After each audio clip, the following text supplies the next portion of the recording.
नमस्कार दोस्तों, स्वागत है आपका एमएक्स लाइव में। Very good evening to everyone. I hope आप लोग बहुत अच्छे होंगे। आज दोस्तों हम जो क्लास करने वाले हैं, बहुत ही बढ़िया एक क्लास होने वाली है, क्योंकि मैं आज आप लोग के ऐसी एनिमेशन दिखाने वाला हूं बेंडिंग स्ट्रेस की, जिंदगी भर के लिए बेंडिंग स्ट्रेस आपको याद हो जाएगा। क्लियर हो गया? अराउंड 10 मिनट का वो एनिमेशन है, ठीक है। 10 मिनट की वो एनिमेशन है। आप भी क्या कहते हैं उस एनिमेशन को देखिए और मैं भी देखूंगा और अपन लोग उस चीज को एनालाइज करेंगे, ठीक है ना। आज यार आप लोग के कमेंट नहीं आ रहे हैं, क्या बात है?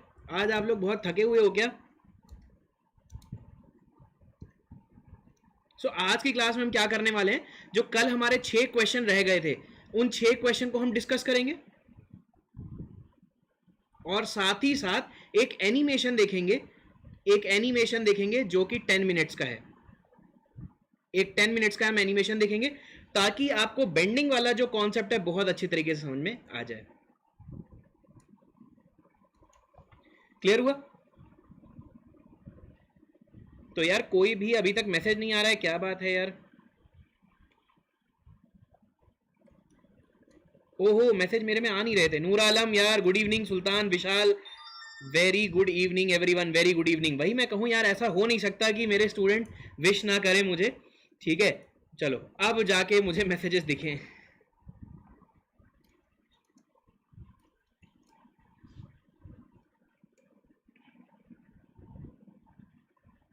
चलो ठीक है, बढ़िया।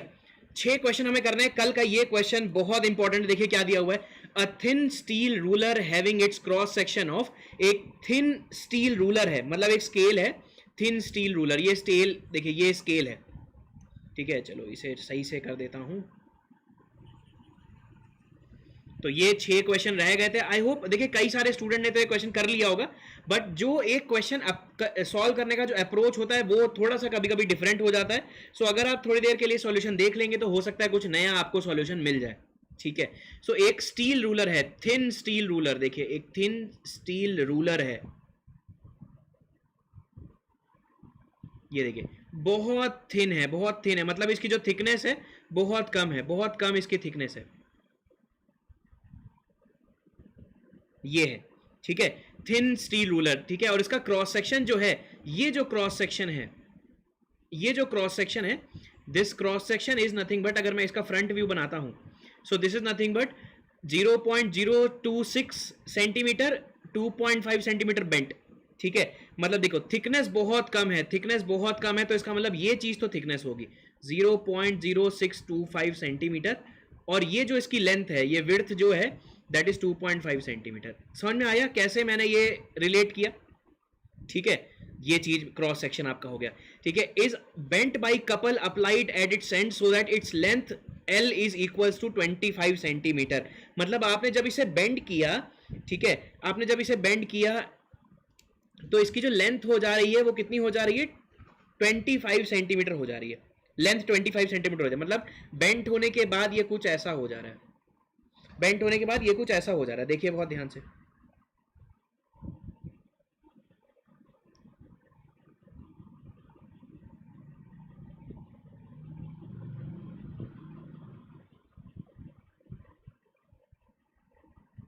ये बेंट किया हमने, ठीक है। और लेंथ इसकी कितनी है दिया हुआ है? Equal 25, but when bent a circular arc subtended central angle 60 degree, जब ये बेंट हो रहा है तो सेंटर पे कितना एंगल सबटेंड कर रहा है? 60 डिग्री सबटेंड कर रहा है।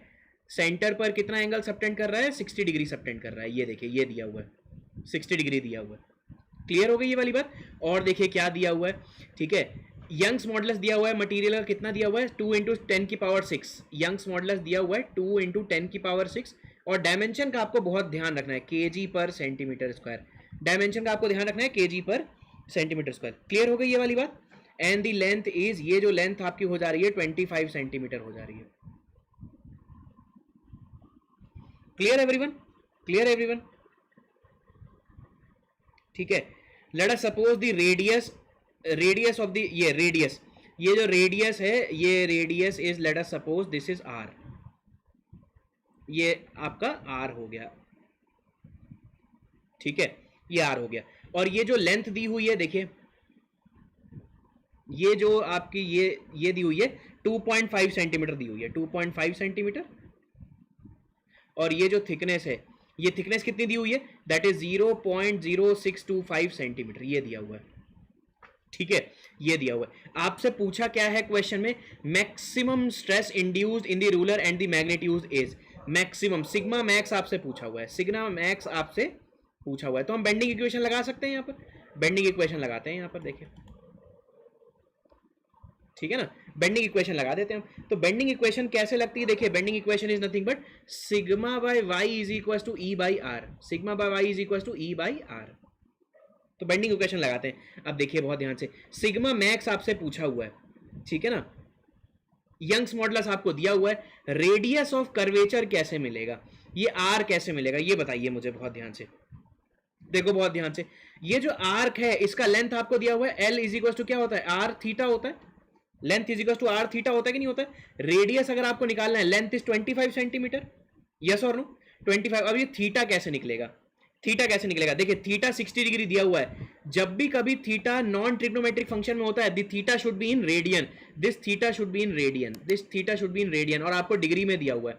आपको पता है 180 degree is equal to pi radian, 180 degree is equal to pi radian, 1 degree is equal to pi by 180 radian, 60 degree is equal to how many radian, 60 degree कितने रेडियन होगा, तो पाई बाई 180 इंटू 60, मतलब पाई बाई 3 होगा कि नहीं होगा, pi by 3 radian होगा कि नहीं होगा। तो थीटा आपने रेडियन में निकाल लिया, लेंथ आपको पता है, रेडियस आप निकाल लेंगे, तो radius of curvature will be equal to, length is 25 centimetre, length is 25 centimetre upon theta, theta आपका कितना है, पाई बाई 3, पाई बाई 3, तो रेडियस ऑफ कर्वेचर कितना हो जाएगा, 75 by pi, 75 by pi centimetre. ये समझ में आया रेडियस ऑफ कर्वेचर मैंने कैसे निकाला, radius of curvature is 75 by pi centimetre, clear. अब अप्लाई करते हैं फ्लेक्सर इक्वेशन को, तो आपको सिग्मा मैक्स चाहिए, मैक्सिमम बेंडिंग स्ट्रेस अगर आपको चाहिए तो E into y upon R. अब देखो E आपको दिया है, वाई कैसे निकालेंगे, वाई न्यूट्रल एक्सिस से मैक्सिमम डिस्टेंस जो होगी, देखो न्यूट्रल एक्सिस से मैक्सिमम डिस्टेंस, जो सबसे मैक्सिमम स्ट्रेस न्यूट्रल एक्सिस से दूर पे जो फाइबर होगा, that is the maximum stress. तो वाई मैक्स की वैल्यू कितनी हो जाएगी, y max is nothing but, y max जो हो जाएगा 0.0625 का हाफ हो जाएगा, ठीक है। और ये किस में दिया हुआ है, सेंटीमीटर में दिया हुआ है, सेंटीमीटर में दिया है कि नहीं दिया, तो यहां पर पुट कर दीजिए सारी वैल्यू। तो सिग्मा मैक्स अगर आपको चाहिए, यंग्स मॉडुलस की वैल्यू कितनी है, 2 इंटू 10 की power 6 kg per centimetre square, y की वैल्यू कितनी है 0.0625 by 2, and radius of curvature is nothing but 75 by pi, 75 by pi centimetre, ये भी सेंटीमीटर में, ये भी centimetre, your answer will comes out to be kg per, your answer will be in kg per centimetre square. देखिए बहुत ध्यान से, इसे जब आप सॉल्व करेंगे, मैक्सिमम स्ट्रेस जो आपका आएगा दैट विल बी, इसे जब आप सॉल्व करेंगे 2617.99 केजी पर सेंटीमीटर स्क्वायर आएगा, और इसका लिए जो ऑप्शन हो जाएगा that is option A is the correct answer, option A, option A will be the correct answer.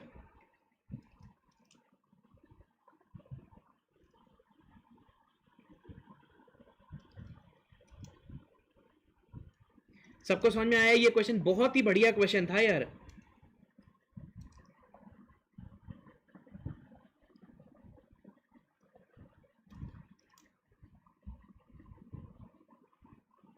सब हो गया, बहुत बढ़िया बहुत बढ़िया।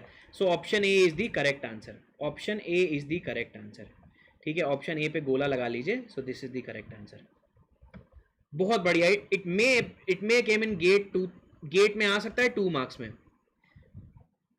और जितने क्वेश्चन मैं आपको करा रहा हूं, एक से एक बढ़िया क्वेश्चन करा रहा हूं, each and every concept, each and every question is different, each and every question have a different concept.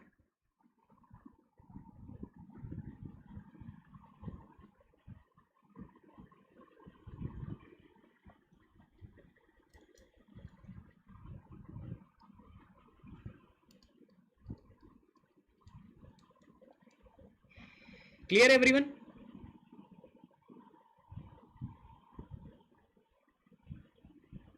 चलो बहुत बढ़िया बहुत बढ़िया। Now the next question, question number, अब हम आ गए हैं नाउ द क्वेश्चन नंबर 12, ये है आपका क्वेश्चन नंबर 12। पढ़िए बहुत ध्यान से, क्वेश्चन पढ़िए बहुत ध्यान से। आज सुल्तान का ज्यादा कमेंट नहीं आ रहा, क्या हो गया यार सुल्तान,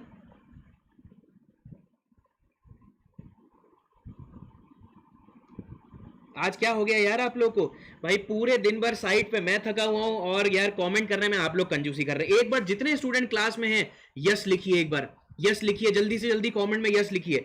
मैं वेट करूंगा जब तक सारे स्टूडेंट यस नहीं लिखेंगे, ठीक है, तभी क्लास आगे बढ़ाएंगे। एक बार जितने स्टूडेंट अभी देख रहे हैं इसे एक बार कमेंट में यस लिखो फटाफट, थोड़ा सा आप लोग को एनर्जाइज करता हूं यार।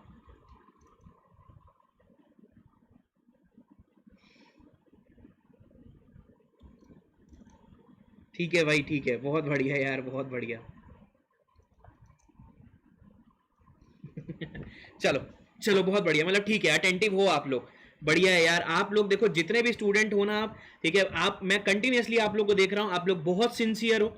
इवन दो मुझे ऑफिस के बाद कभी कभी टाइम फ्लक्चुएट हो जाता है, मुझे लेट हो जाता है, बट आप लोग हमेशा सिंसियर रहते हो। बहुत सिंसियरली आप लोगों ने क्लास करी है। ऑलमोस्ट हम 60-70% स्ट्रेंथ ऑफ मटेरियल कर चुके हैं। आप लोग को सच में एक डिफरेंस फील हो रहा होगा, इस सब्जेक्ट में आपको कमांड मिल रही होगी, ठीक है।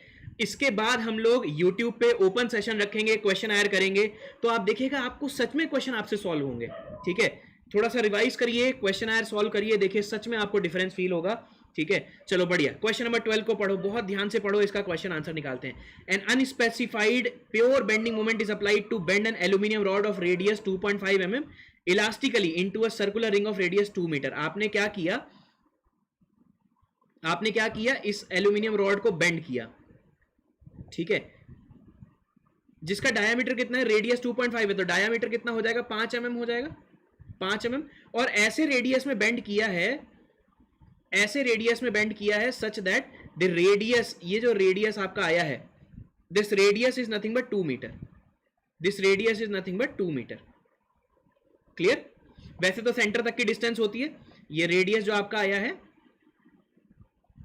दैट इज 2 मीटर, 2 मीटर, ठीक है। और आपने क्या किया, if the same bending moment, same bending moment आपने, यस वेरी गुड यार, option B is the correct answer. बहुत बढ़िया सुल्तान, बहुत बढ़िया नूर आलम, ठीक है। सेम बेंडिंग मोमेंट आपने अप्लाई किया है, आपने क्या किया, कॉपर रॉड में इसे अप्लाई किया जिसका रेडियस 2 mm है। आपसे पूछा है रिजल्टिंग रेडियस क्या होगा रिंग का, आपने सेम मोमेंट अप्लाई किया, ठीक है, सेम मोमेंट आपने अप्लाई किया। ये एल्यूमिनियम रॉड है, ठीक है, एक कॉपर की रॉड है, कॉपर की रॉड ये हो गई, देखिए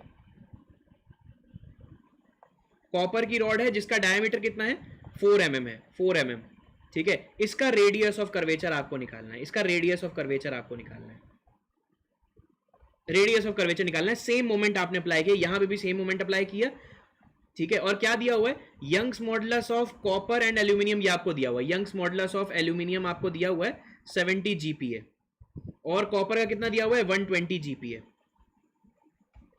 ठीक है। एल्यूमिनियम का 70 है, कॉपर का 120 है। अब आपसे क्या बोला गया है, आपसे ये बोला गया है कि बताइए रेडियस ऑफ कर्वेचर कितना होगा। सेम मोमेंट अगर आपने अप्लाई किया तो देखिए हम ये लिख सकते हैं, from fracture equation m/i is equal to E/r।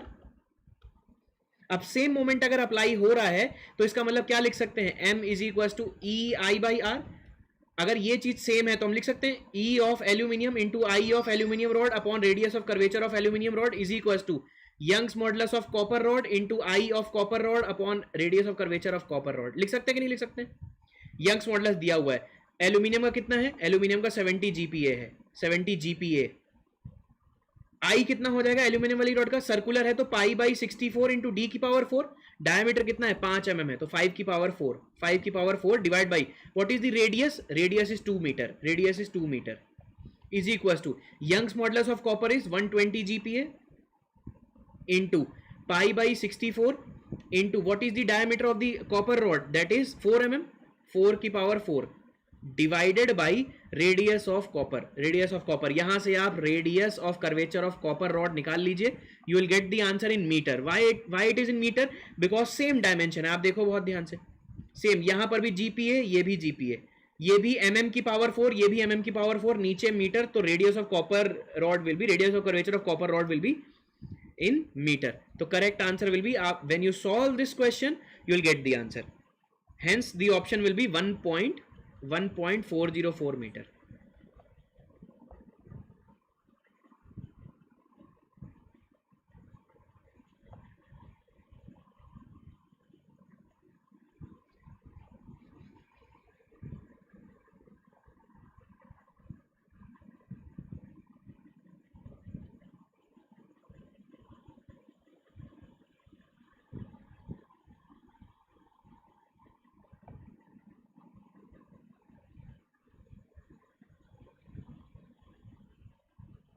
नहीं आया क्वेश्चन, वो भी सॉल्व करेंगे नूर आलम। ये क्वेश्चन समझ में आया सबको? Everyone understood this question?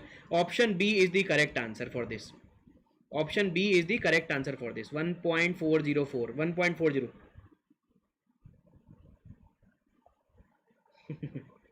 सबको समझ में आया क्वेश्चन? सबको समझ में आया? And the keyword for this question is same bending moment is used. Same bending moment is used to bend. ये आपका keyword है. Just because of this keyword, you'll get the answer.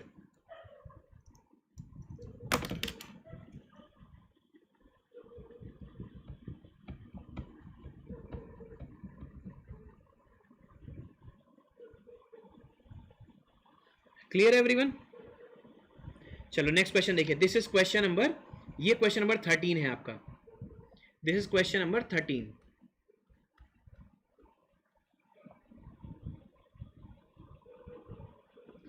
Question number 13 solve करिए.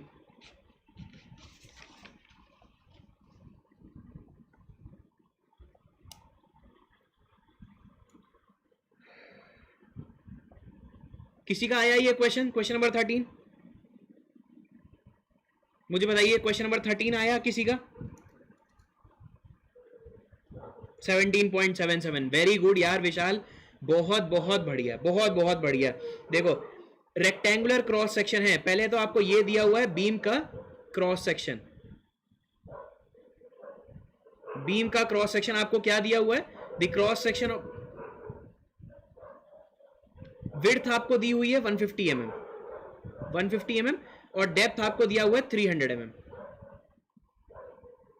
ठीक है, चलो कोई बात नहीं, कोई बात नहीं, कोई बात नहीं. बहुत बढ़िया नितिन, बहुत बढ़िया. The structure shown below is rectangular cross section and carries a load of, इस पे कितना लोड आ रहा है? 10 किलो न्यूटन का लोड आ रहा है. ठीक है, एट इट्स फ्री एंड ई. ठीक है, maximum bending stress sigma max आपसे पूछा हुआ है. सिग्मा मैक्स आपसे पूछा है. ठीक है, अब देखो सिग्मा मैक्स क्या है? Sigma by y is equal to M by आई.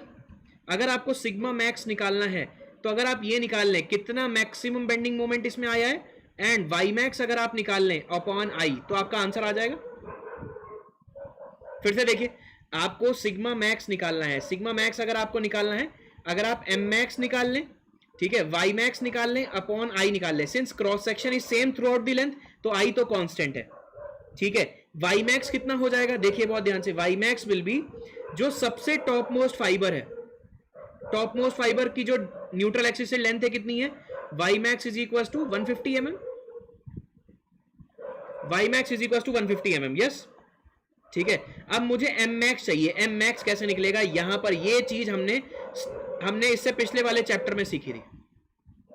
देखिए बहुत ध्यान से, ये आपकी क्या है? ये बीम है. ठीक है, ये बीम है, let us suppose.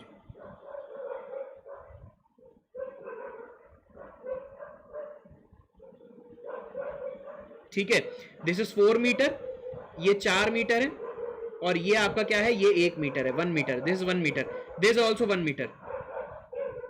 Clear? And this is 10 kilo newton, 10 kilo newton. ठीक है ना? अरे यार ये स्ट्रीट डॉग को क्या हो गया? एक मिनट रुकना यार, स्ट्रीट डॉग पे पानी फेंक देता हूँ, दूर भाग जाएंगे यहाँ से. Just a moment.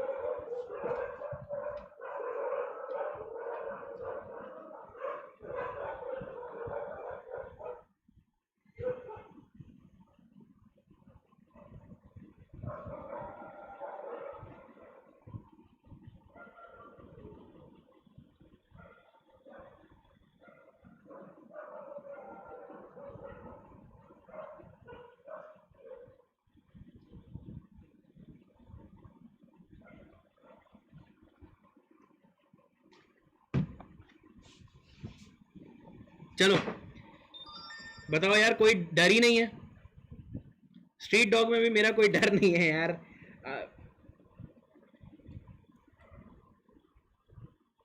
यार आज बहुत बारिश हुई है.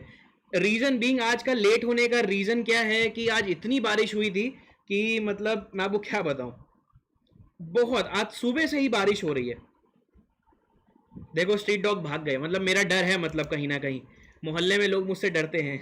चलो देखो, जोक्स अपार्ट, चलो देखिए बहुत ध्यान से. What will do is will apply a force of 10 kilo Newton like this. Will apply a force of similar, this is also 10 kilo Newton, this also 10 kilo Newton, yes or no, ठीक है।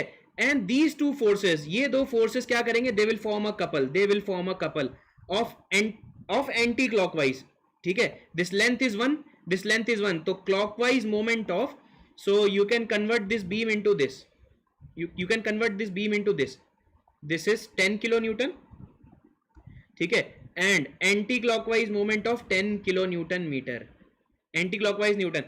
If I find out maximum bending moment, what will be the maximum bending moment? How will you find out the maximum bending moment? At the free end, at the fixed end, if you find out the maximum bending moment at the fixed end, कितना हो जाएगा, anti clockwise of 10 and clockwise of this length is 5 meter, and clockwise of 10 into 5, this is the maximum bending moment. अब समझ में आया हम लोग क्यों maximum bending moment निकालते हैं? To find out the maximum stress in the fiber. The physical significance of finding the maximum bending moment is to find out the maximum stress in the fiber in the beam. Yes, so maximum bending moment is 40, this is 40 kilonewton meter, ठीक है। So sigma max, maximum bending stress, you are asked to find out the maximum bending stress, not the maximum bending moment. What is the maximum bending stress? That is 40 kilonewton meter. To convert this kilonewton meter, you will multiply 10 की power 6, you multiply 10 की power 6, this will convert into Newton mm, ठीक है, into y max is nothing but 300 by 2 mm, divided by I is nothing but कहां गया I, अच्छा I भी निकाल सकते हैं, BD cube by 12, rectangular cross section है, तो 150 into 300 cube divide by 12, this is mm की power 4, so if you dimension wise if you solve it out, Newton mm square mm per, so your answer will be Newton per mm square, megapascal, your answer will be 17.77 MPa, 17.77 MPa, समझ में आया सबको? Your answer will be 17.77 MPa.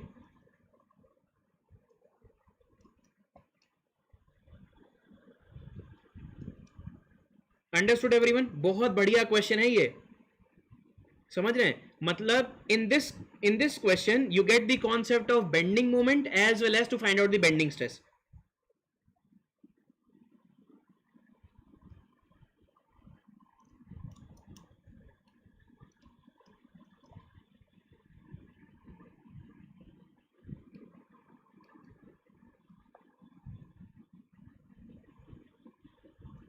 Understood everyone?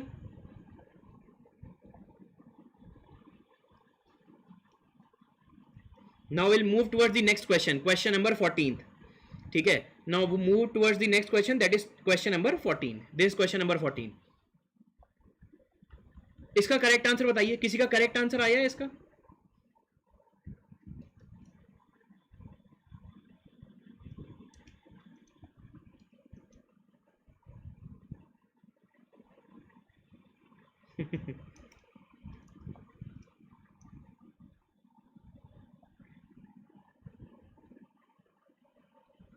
Very good यार, बहुत बढ़िया, the correct answer is ए. यार तुम लोग सच में यार बहुत बढ़िया यार, सच में यार तुम लोग सच में मेहनत कर रहे हो. Very good everyone, Noor Alam, Vishar, Meenal, Swati, very good everyone. The correct answer is A, the correct answer is A. Very good everyone, very good. नहीं, the correct answer is A. How the correct answer is A, will see. देखिए question में क्या दिया हुआ है,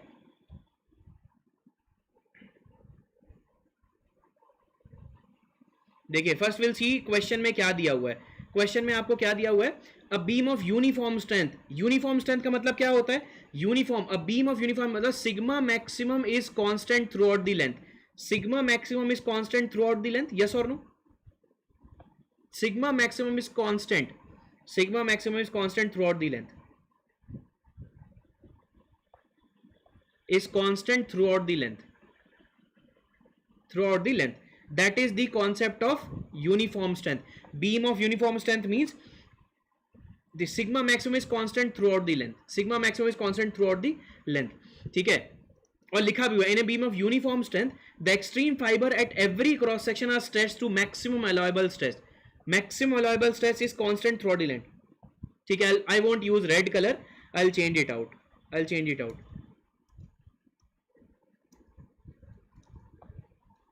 ठीक है, वही मैं देख रहा था. मैं ब्लैक कलर यूज कर लेता हूं यार, मैं ब्लैक कलर यूज कर लेता हूं. आई गेस ब्लैक कलर ज्यादा सूटेबल है. ब्लैक कलर सही दिख रहा है.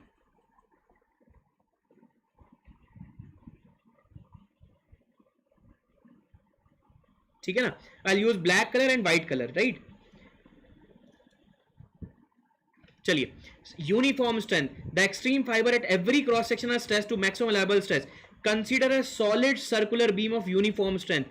You have to consider a solid circular beam of uniform strength. A solid circular beam of uniform strength. This is a beam of uniform strength. ठीक है, this is the beam of uniform strength subjected to bending moment. In this beam, the diameter of the cross section at every section is, ठीक है, the diameter of the cross section, this D of the cross section. देखिए बहुत ध्यान से, is subjected to bending. इसमें अगर आपने bending है from bending equation m by I is equal to sigma by y. ठीक है, sigma by y. So it is suppose to get m moment अगर आपने लगाया, it is equal to sigma by I into y. ठीक है, for a circular section, for every cross section sigma max is same. Let us suppose you have taken two cross section. And at both the cross section, moment applied is same, as well as sigma max is same for both the cross section.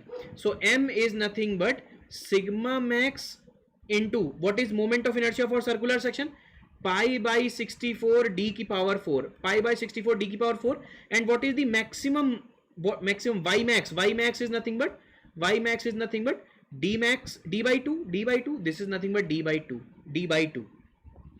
Clear.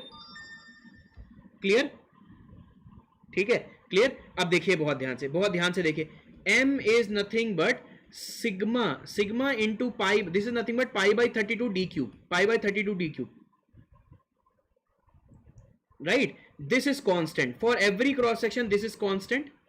So it means that, ठीक है, it means that ये चीज भी constant है, pi by 32 is also a constant, right. It means that the cube of the diameter is directly proportional to the moment applied. So diameter of the cross section is directly proportional to the cube root of the moment. So diameter of the cross section varies as the cube root of the moment. Hence option A will be the correct answer. Cube root of the bending moment at the section. Understood everyone?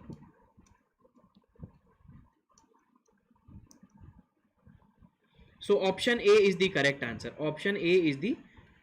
For this.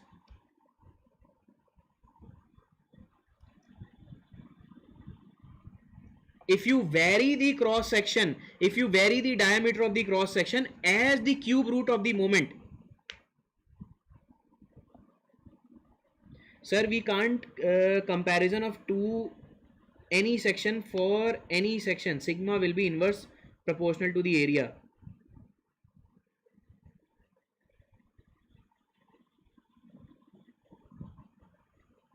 नहीं, uniform strength है ना. देखिए बहुत ध्यान से, uniform strength का मतलब क्या हो गया, दो क्रॉस सेक्शन में, इन दोनों क्रॉस सेक्शन में the maximum stress in the fibre that will be same. This value is same for both the fibers, and since it is given that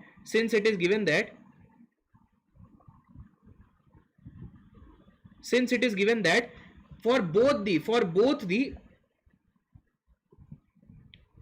right, for both the, you getting my point, for both the cross section, since it is a circular shaft, plane section before and after the bending remain plane, so cross section 1 after the bending will remain cross section circular, the cross section 2 will remain circular after the bending. Since this assumption is implied in this, हम दोनों cross section के लिए ये लिख सकते हैं pi by 64 into D की power 4 for both the cross section, yes or no? Undoubtedly for both the cross section diameter will be different, but the cross section will be circular. It will be remain unchanged. It will be remain unchanged.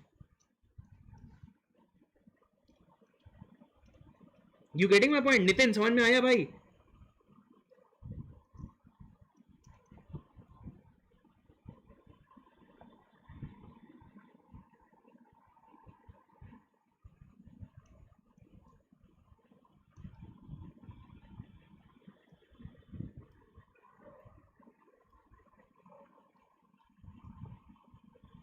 चलो बहुत बढ़िया, बहुत बढ़िया. So the correct answer is option A. Option A is the correct answer. देखो कितने बढ़िया बढ़िया question है. ये क्वेश्चन भी आपका गेट के 2 मार्क्स में आ सकता है. GATE 2 marks. Very important question, बहुत बहुत बहुत इंपॉर्टेंट क्वेश्चन है. रीजन बीइंग अभी तक यूनिफॉर्म स्ट्रेंथ के ऊपर क्वेश्चन नहीं आया है. ठीक है ना, यूनिफॉर्म स्ट्रेंथ के ऊपर क्वेश्चन नहीं आया है. So this likely to be come in the examination. बहुत इंपॉर्टेंट क्वेश्चन है ये.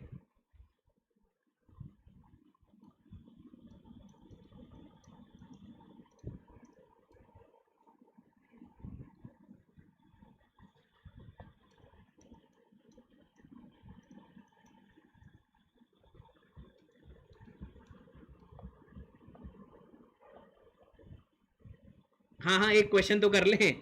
Now the last is 15th question. This is the question number 15. इसका करेक्ट आंसर बताइए मुझे. What is the correct answer for question number 15?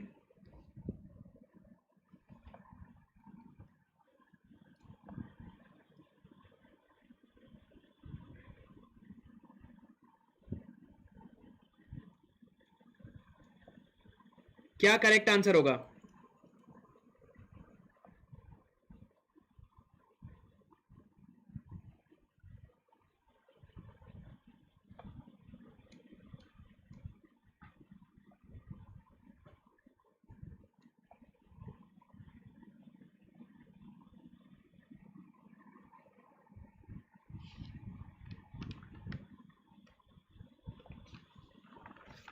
चलो देखते हैं क्या करेक्ट आंसर होगा इसका. चलो देखो, अ cantilever beam of T section shown in the figure is carrying a couple am not. मतलब ये एक टी बीम है. ये देखिए टी बीम है. तो फ्रंट व्यू आपका ये है, फ्रंट से ये टी बीम, और ये है कैसे? The cross section look like this. The cross section looks like this. Very good. The correct answer is ए. बहुत बढ़िया विशाल सुल्तान, बहुत बढ़िया. ठीक है, ये क्रॉस सेक्शन है. This is the cross section. ठीक है, and the moment applied is am not. The moment applied is am not.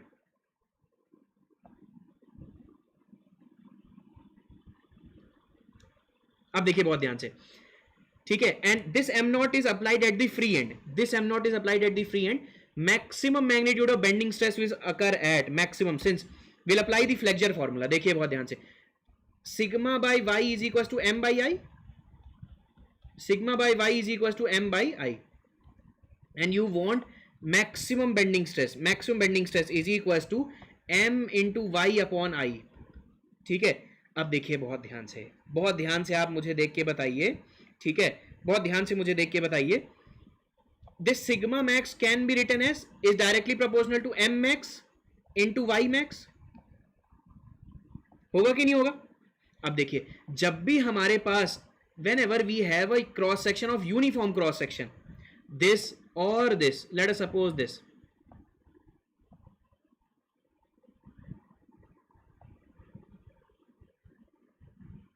ठीक है, neutral axis lies at the centroid. Neutral axis lies at the centroid, at the centre, at the centre. But this is a T section. This is a T section. देखिए बहुत ध्यान से, this is a T section.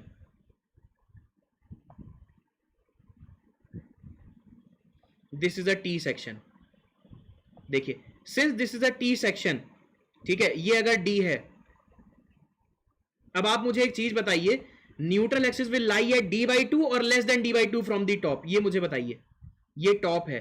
ठीक है, neutral axis lies at less than d by two or at the d by two or greater than d by two, ये मुझे बताइए। For this section neutral axis less than d by two, equal to d by two or greater than d by two, ये बताइए। Option 1 2 3, this option 1, option 2, option 3, जल्दी बताइए मुझे।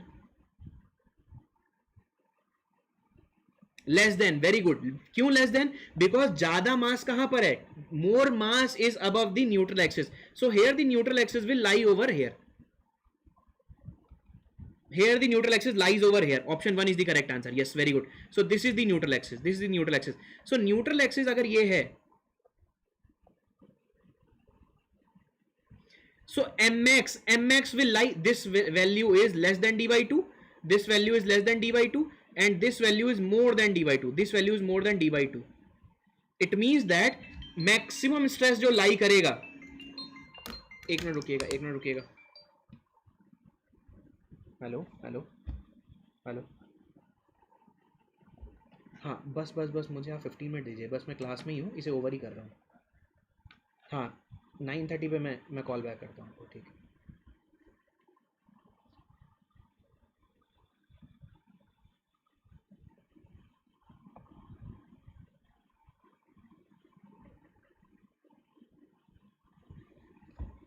ठीक है ना, चलो आगे देखिए बहुत ध्यान से। तो इसका मतलब क्या हुआ कि कहीं ना कहीं वाई मैक्स क्या होगा, बॉटम फाइबर के लिए ज्यादा होगा। Y max will be more for bottom fibre, yes or no? Y max will be more for bottom fibre, yes or no?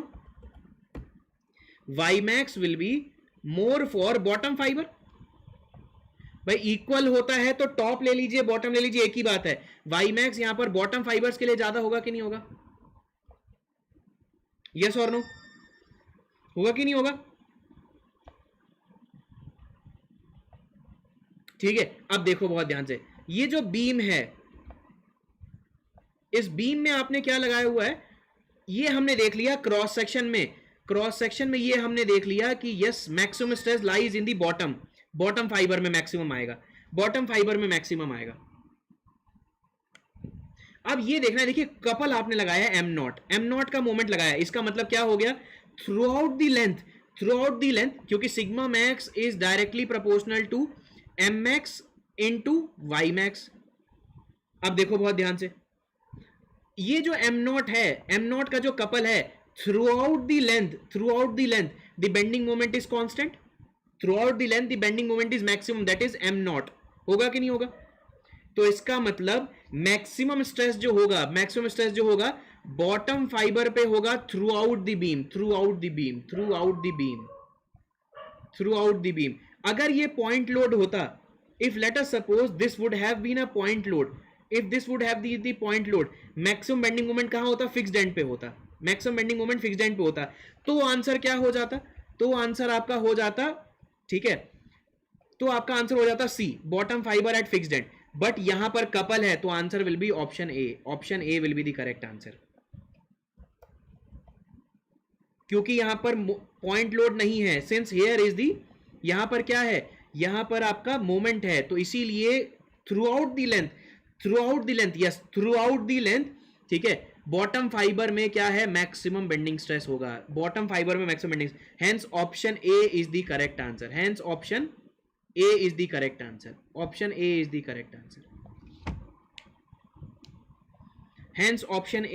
Correct answer. सबको समझ में आया? बहुत ही बढ़िया क्वेश्चन है। अगर ये एग्जाम में क्वेश्चन आ गया, ट्रस्ट मी गाइस, 90% स्टूडेंट तो तुक्का ही मार के आएंगे, हवा भी नहीं लगेगी 90% स्टूडेंट को।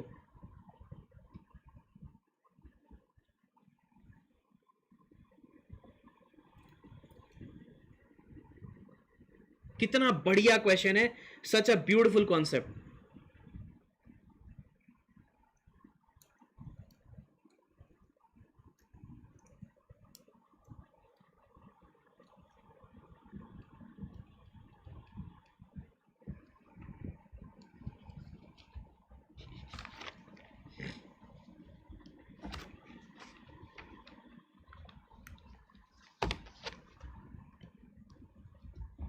समझ में आया सबको? मजा आ गया ना? ये क्वेश्चन देखो, अभी आउट कर दे रहा हूं, ये क्वेश्चन जब आपका मैं मेजर टेस्ट लूंगा ना, मेजर टेस्ट, ठीक है, फुल लेंथ टेस्ट जब मैं लूंगा, फुल लेंथ टेस्ट, तब ये क्वेश्चन आपके फुल लेंथ टेस्ट में आएगा। एक क्वेश्चन मैंने आउट कर दिया, देखिए, ठीक है, ये क्वेश्चन आपका फुल लेंथ टेस्ट में आएगा, एक क्वेश्चन मैंने आउट कर दिया, तो ये मुझे करना नहीं चाहिए था, बट ये क्वेश्चन आपके फुल लेंथ टेस्ट में आएगा। ठीक है,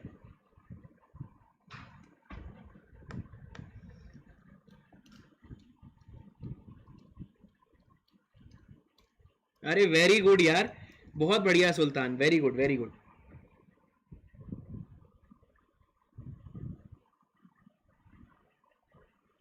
आंसर आया सबका ये?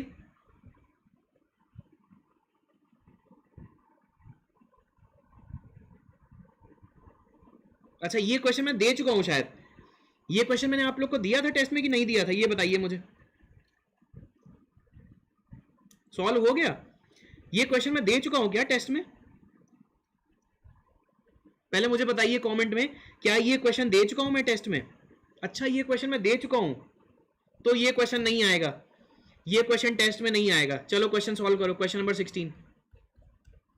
तुम लोग यार उतनी देर से उल्लू बना रहे हो मुझे।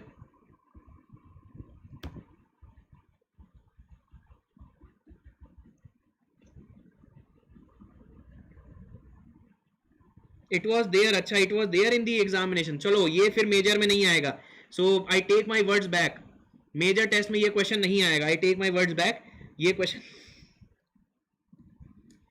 आई टेक माई वर्ड्स बैक। चलो सॉल्व करो फटाफट, बहुत बढ़िया क्वेश्चन है, बहुत बढ़िया। अब massless beam has a loading pattern है shown in the figure, a beam is of rectangular cross section with a width of 30 mm and height 100 mm, मतलब the cross section of the beam is, the cross section of the beam is 30 mm width and the height means the depth 100 mm, 100 mm, very good यार, आपने solve कर लिया इस question को, बहुत ही बढ़िया।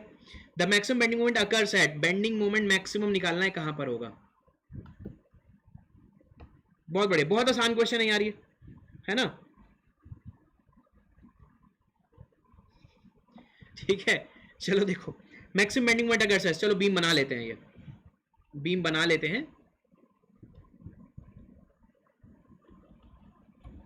Simply supported beam है and this is the UDL, this is the UDL, UDL दिया हुआ है and the intensity of UDL is 300 newton per metre, 300 newton per metre, ये दिया हुआ है, ठीक है। And this is 2000 2000 and these are 2000 length in mm, 2000 mm, this is also 2000 mm। So you have to find out the maximum bending moment, किस location पे maximum bending moment है। सबसे पहले हम रिएक्शन निकाल लेते हैं, first of all we'll find out the reaction, we'll find out the reaction।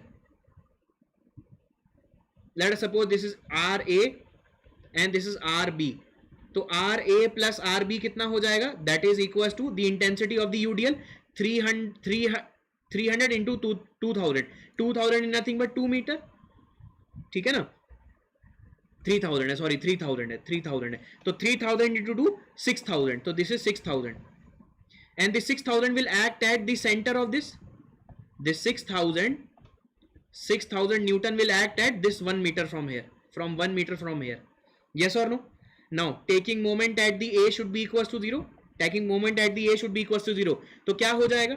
So देखिए बहुत ध्यान से देखिए, from tail to head towards the point A, this is giving anti clockwise moment, तो anti clockwise moment कितना हो जाएगा, RA into how many meter, 4 meter minus 600 Newton into clockwise is nothing but, तो ये कितना हो जाएगा 3 मीटर, तो 6000 into 3 should be equals to 0, तो RA आ जाएगा आपके पास, RA should be equals to, ये RA आपके पास आएगा 1500 आएगा, ठीक है। And what about RB, RB is nothing but 4500, क्योंकि समेशन कितना है, it is nothing but 6000 Newton, ये आ गया आपके पास न्यूटन। अब देखिए आपसे क्या पूछा है, maximum bending moment occurs where shear force is equal to 0, where shear force is equal to 0, maximum bending moment is occur where shear force equal to 0। अगर आप ये निकाल लेंगे where is the shear force is equal to 0, you will get the answer, yes. So देखिए, how will you find out the shear force? अब देखो बहुत ध्यान से, मैंने क्या किया है, क्रॉस सेक्शन ले लिया। लेट अस सपोज यहां पर मैंने क्रॉस सेक्शन ले लिया, कहीं कहीं पे भी क्रॉस सेक्शन ले सकते हैं आप, ठीक है। लेट अस सपोज मैंने यहां पर क्रॉस सेक्शन ले लिया, यहां पर क्रॉस सेक्शन ले लिया, ये क्रॉस सेक्शन ले लिया। सो देखो मैं यहां पर क्या कर रहा हूं, स्मार्ट वर्क कर रहा हूं, ठीक है। दिस इज 4500 एंड ये आपका क्या है, क्रॉस सेक्शन एक्स एक्स है and this length is x, ठीक है। और ये यूडीएल है, this UDL intensity is 3000 Newton per metre, ठीक है। Bending moment at x x, bending moment at x x, और इसे आपको sorry shear force at x x, shear force at x x, यहां पर शियर फोर्स निकाल लीजिए, find out the shear force at x x and make it zero, इसे zero कर दीजिए आप, ठीक है। Shear force at x x and make it zero, ठीक है। रेफरेंस के राइट में अपवर्ड, रेफरेंस के राइट में upward, that will be negative, that will be negative, minus का 4500, माइनस का 4500, राइट, माइनस का 4500, यस और नो, ठीक है। माइनस का 4500 एंड दी यूडीएल, यूडीएल को कन्वर्ट कर लीजिए पॉइंट लोड में, यूडीएल को पॉइंट लोड में अगर आप कन्वर्ट करेंगे, this will be 3000 into x, 3000 into x downward, right के डाउनवर्ड, यस, प्लस का 3000x, 3000x should be equal to 0, from here you will get x as 1.5 metre from the b, from b, so this will be total is 4 meter, total is 4 meter, total is 4 meter, so x is maximum shear force, or where bending moment is maximum, shear force is 0 or bending moment is maximum, is equals to 2.5 meter from a, so 2.5 meter means 2500 mm, 2500 mm from a, this is the correct answer, this is the correct answer.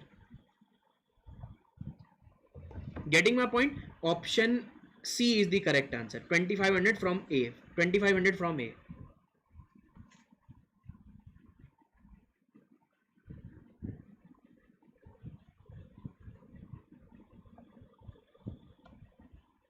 समझ में आ गया सबको?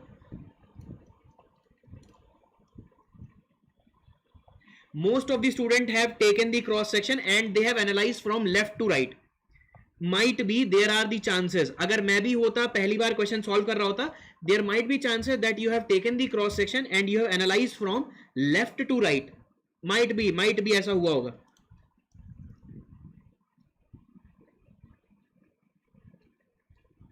But still you will get the same answer.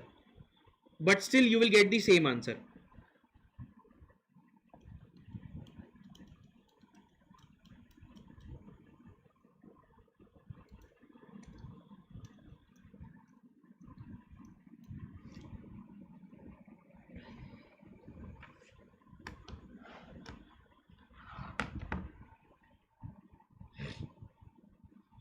Getting my point?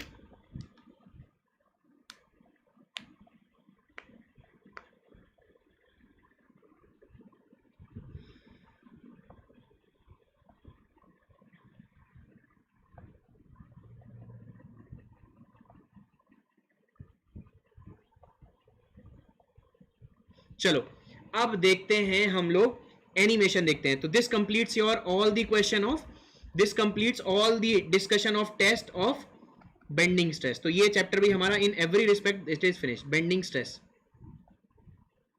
ये भी हमारा finish हो गया, bending stress भी हमारा फिनिश हो गया. चलिए अब देखते हैं हम लोग एनिमेशन. ठीक है, एनिमेशन देखते हैं हम लोग.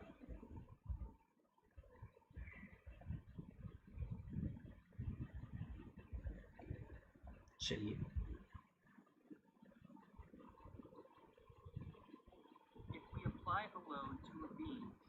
पहले ये बताओ मुझे, आवाज आ रही है? जो एनिमेशन प्ले हो रहा है उसकी आवाज आ रही है?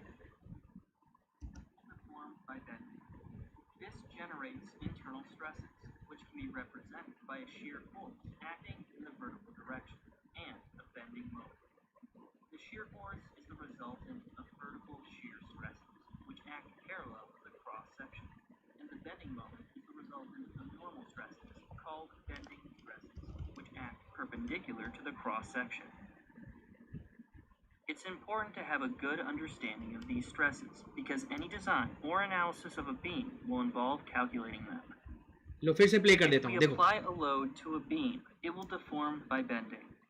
This generates internal stresses, which can be represented by a shear force acting in the vertical direction and a bending moment. The shear force is the resultant of vertical shear stresses, which act parallel to the cross section, and the bending moment is the resultant of normal stresses, called bending stresses, which act perpendicular to the cross section. देखिए पहली चीज हमने क्या देखी कि bending stress acts perpendicular, ठीक है, bending stress perpendicular. देखिए देखिए एक तरफ अंदर जा रहा है कंप्रेशन और एक तरफ नीचे, देखिए न्यूट्रल एक्सिस के नीचे, न्यूट्रल एक्सिस के नीचे आपका क्या हो रहा है, न्यूट्रल एक्सिस के नीचे आपका क्या हो रहा है, that is tensile, right. So bending stresses are normal in nature, ये हमने देख लिया, राइट। आगे देखें, It's important to have a good understanding of these stresses because any design or analysis of a beam will involve calculating them. Let's look at bending stresses first. To keep things simple, we'll consider a case of pure bending. A section of a beam is said to be in a state of pure bending when the shear force along it is equal to 0, and so there is a constant bending moment along its length, like there is for this beam loaded by 2 moments. This is the concept of pure bending. देखिए here the shear force is zero and bending moment is constant throughout the length. So this is the case of pure bending, yes or no, ये भी हम लोग कर चुके हैं।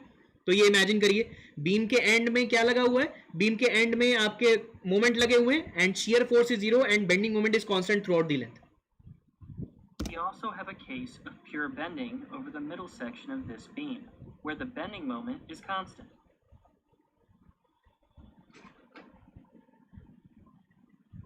Let's look at how a beam deflects when it has a constant bending moment along its length.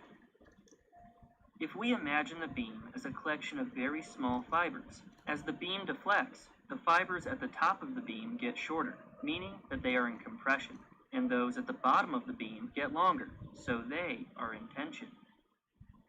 अब देखिए when beam is subjected to bending moment, beam is subjected to bending moment, ठीक है, तो क्या हुआ, बॉटम फाइबर आपके compress हो गए, उनकी लेंथ कम हो गई, तो they will be under compression and the bottom sorry top fibre is under compression and the bottom fibre उनकी लेंथ एक्सटेंड हो गई, they will be under tension. Somewhere between the top and the bottom of the cross section, there will be a surface containing fibers which stay the exact same length. This is called the neutral surface.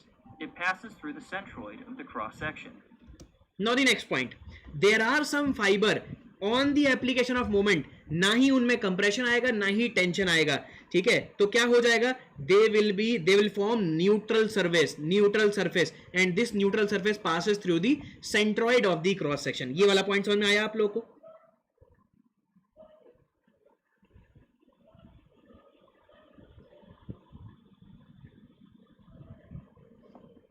ये भी हमने अपनी theory में cover कर लिया था, right. आगे चलते हैं। When looking at the beam in 2 dimensions, we refer to it as the neutral axis. Let's try and quantify the bending stresses that develop within the beam to resist these applied moments. First, let's calculate the strains in the beam. This can be done quite easily just by considering the geometry of the deformation. Let's watch how a fiber at the neutral axis between points A and B and a fiber between points C and D located at a distance y from the neutral axis deform. Since this is a case of pure bending, we can see the fibers bend into a perfectly circular arc. We'll call the center of the circle O. Before any deformation, the fibers are all the same length. After the deformation, the length of the neutral axis has stayed the same, but the length of the fiber between points C and D has increased. If theta is the angle of the arc and r is the radius of the arc to the neutral axis, we can calculate the length of the arc. अब देखिए radius of curvature बताया यहाँ पे, जब beam bend कर गई that will form a arc. अब देखो ये आपको बड़ा सा सर्कल दिख रहा है कि नहीं दिख रहा है, बड़ा सा सर्कल आपको दिखा, तो ये एक क्या है, आर्क है, एक सर्कल का आर्क है, उस सर्कल का रेडियस कितना है, आर है, that the radius of that circle is R, ठीक है। तो ये जो बीम आपकी कर्व हुई है that will it is a part of a circle, और उस सर्कल का रेडियस कितना है, R, that is known as radius of curvature. जो कर्वेचर आपका आया है उसका रेडियस कितना है, बात समझ में आ गई आपको? And the central angle is theta. All the dimensions are measured from the neutral axis. आप देख सकते हैं यहां पर this radius is also measured from the neutral axis. देखो येलो वाली लाइन दिखी, A to B is neutral axis. यहां से सेंटर तक की डिस्टेंस आपकी कितनी है? आर है. ये पॉइंट आपको समझ में आया? All the distances are measured from neutral axis.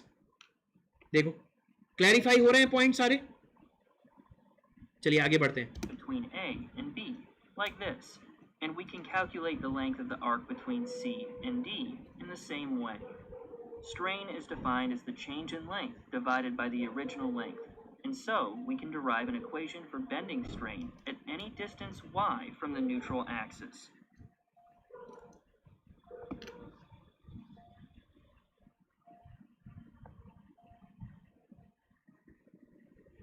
We define the distance y as being positive downwards, and so this equation will give us a positive strain for the bottom of the cross-section, which is in tension. Sometimes you'll see this equation written with a minus sign, but that's because y was defined as being positive upwards. If we assume that stresses remain within the elastic region of the stress-strain curve, we can then apply Hooke's law for uniaxial stress to calculate the bending stresses. This gives us the equation for bending stress as a function of the radius of curvature r of the deformation. अब एक चीज देखिए, हमने जब derivation किया था तो हमने जो एलिमेंट लिया था that is above the neutral axis, तभी हमारा स्ट्रेन नेगेटिव आया था. इस वीडियो में जो डेरिवेशन किया है, जो एलिमेंट लिया है, वो बिलो द न्यूट्रल एक्सिस लिया है. देख रहे हैं C2D that is below the neutral axis. तो below the neutral axis sagging bending moment में क्या होता है? नीचे क्या होता है? टेंशन होता है. तो टेंशन अगर होगा तो strain will be tensile, that will be positive. तो हमारा क्या आया था? कंप्रेसिव आया था, तभी हमारा नेगेटिव आया था. Yes or no? तो ये डिफरेंस है बस यहां पर. बाकी हुक्स लॉ हमने अप्लाई किया तो stress, bending stress is directly proportional to E y and inversely proportional to radius of curvature. Well, what we're really interested in is how the bending moment m affects the bending stress. If we make an imaginary cut through the beam, we can expose the internal bending stresses, represented here as a few discrete forces. The resultant moment of these internal forces must be equal to the bending moment m, and so we can calculate m by integration, like this. Now we can plug in the equation for bending stress we just derived. When rearranged into this form, we can notice that the integral on the right is the definition of the area moment of inertia. This parameter, which I've covered in detail in a separate video, defines the resistance of a cross-section to bending due to its shape and is denoted using the letter I. We can combine this equation for the bending moment with the bending stress equation to obtain what is known as the flexure formula. So, what does it tell us? Bending stress increases linearly as the bending moment and the distance from the neutral axis increase, and it decreases as the area moment of inertia increases. The maximum stress occurs at the fibers furthest from the neutral axis. The term I over Y max depends only on the geometry of the cross-section, and so it is called the section modulus, and is denoted using the letter S. देखिए, since ये जो video ली गई है, ठीक है, ये Britain के किसी यूनिवर्सिटी की है, तो वो क्या करते हैं, हम Z यूज करते हैं, सेक्शन मॉडुलस को हम Z यूज करते हैं, दे हैव यूज्ड S. बात समझ में आ गया? So the only difference is they have used S, हमने Z यूज किया है सेक्शन मॉडुलस को. ठीक है ना? You will often see the section modulus listed for a range of common beam cross-sections in reference texts. The I-beam is a commonly used cross-section because it has a large area moment of inertia, which results in lower stresses. Here's how the bending stresses are distributed over an I-beam cross-section. They are zero at the neutral axis and reach a maximum at the outside surfaces of the flanges. For a T-section, the neutral axis is shifted upwards, and so the bending stress distribution looks like this. देखिए, I section में stress similar थे, but जैसे ही T section किया, bottom में maximum stress आ गया. देखो tension की value आगे इंक्रीज हो गई कि नहीं हो गई? जल्दी बताओ मुझे, यस और नो? ठीक है, सो टी सेक्शन में बॉटम में स्ट्रेस आया, ये बात पता चली आप लोगों को? ठीक है, आगे देखते हैं. So we've established how to calculate the bending stresses, which are normal stresses, for a case of pure bending. Most of the time, we won't have pure bending, as there will also be a shear force acting on the beam cross-section, like the beam we saw at the start of the video. It turns out that the presence of a shear force doesn't normally significantly affect the bending stresses, and so, luckily, we can consider the flexure formula we derived earlier for pure bending to be valid for a more general case of bending. देखिए मैंने अब ये क्या बोल रहा है कि since the shear force marginally बहुत कम इफेक्ट करता है, ठीक है, जो बेंडिंग को बहुत कम इफेक्ट करता है शियर फोर्स, इसीलिए हम क्या करते हैं, ठीक है, अगर आपका क्या होता है flexor formula for pure bending typically valid even in the presence of shear stresses, even there are little shear stresses, then the pure bending formula is also valid, then that formula is also valid, that is also valid. Clear हो रही है वाली बात? The shear force V is the resultant of shear stresses which act vertically parallel to the cross section. चलिए इसके आगे की जो वीडियो है वो क्या बता रही है, शेयर की कहानी को बता रही है, क्योंकि अभी तक हमने शेयर की कहानी पूरी पढ़ी नहीं है. सो जब भी हम शेयर की कहानी पढ़ेंगे इस वीडियो को और कंप्लीट कर लेंगे. 6 मिनट की और वीडियो है, सो आपको शेयर की भी कहानी मैं इस वीडियो से समझा दूंगा. ठीक है, सो समझ में आया दोस्तों आज की चीजें? आज की चीजें समझ में आई? क्वेश्चन सारे समझ में आए? क्वेश्चन सारे समझ में आए? बेंडिंग स्ट्रेस का इमेजिनेशन हुआ कुछ? So this completes your bending stress chapter. सो अभी हम क्या करेंगे, बेंडिंग के बाद शेयर पढ़ेंगे और फिर इन्हें कंबाइंड करेंगे. बेंडिंग अभी हमें शेयर भी पढ़ना है, ठीक है, शेयर भी पढ़ना है, फिर हम दोनों को कंबाइन कर देंगे, कंबाइंड बेंडिंग एंड शेयर. तब हम ये देखेंगे व्हाट इज द एप्लीकेशन, क्या डिफरेंस आता है जब शेयर भी डोमिनेट करता है बेंडिंग भी डोमिनेट करता है. ठीक है, ठीक है guys. So will meet you tomorrow with new chapter of torsion. कल हम पढ़ेंगे टॉर्जन, कल की क्लास हमारी स्टार्ट हो जाएगी टॉर्जन की. ठीक है ना, टॉर्जन पढ़ेंगे, देन विल सी शेयर के कॉन्सेप्ट हम देखेंगे. So tomorrow's class will start torsion. Thank you so much guys, good night everyone, thank you for watching this video. बहुत बढ़िया लगा आज का डिस्कशन, और अब हमारे ऑलमोस्ट 6-7 चैप्टर हो चुके हैं. ठीक है, चलिए good night everyone, do take care of yourself. कल फिर मिलते हैं with a new chapter of torsion. Good night everyone.